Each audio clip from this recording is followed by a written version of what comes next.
What if it were not so lonely at the top?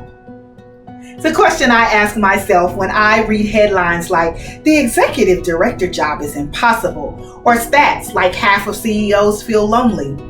It's also a question that I ask myself every day as I lead change at MetroMorphosis.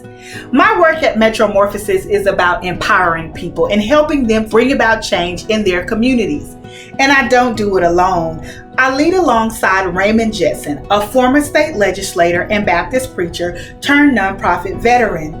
Raymond is nearly 30 years my senior and pours into me what he has learned about mobilizing people. He's taught me the delicate art of failing fast, and in return, I ground him in process thinking to ensure we don't fail too often. Together, we've repurposed barbershops into community health hubs, increased spending with Black and woman-owned businesses, and cultivated the next generation of change makers. It is a true partnership between this baby boomer and me, one that has protected us against burnout and allowed us to double our impact. But it's not the norm. And that's not just because I'm a member of the generation that has been accused of killing, well, everything, but because here in America, and especially in nonprofit organizations, leadership is singular.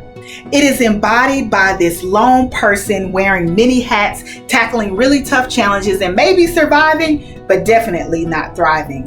And when leader singular moves on to greener pastures, a new director enters who either drastically changes the course of the organization or worse, lives in the shadows of their predecessor, unable to take the work to the next level.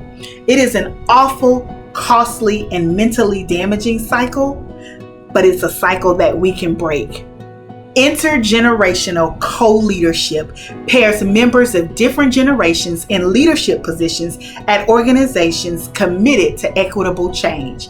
It is intentional about viewing society's most pressing issues through an intergenerational lens, about equipping and developing nonprofit organizations for transitions and successions, and about co-generating solutions that last. And for the more than 1 million social impact organizations in America, it can be game-changing. And now we have a blueprint. What we need are nonprofit partners who are willing to reimagine leadership structures, and funding partners willing to invest in organizations like MetroMorphosis who are committed to intergenerational leadership and building truly sustainable models. You now have a choice: leadership that limits or leadership that lifts. You choose by what you do when you leave this room.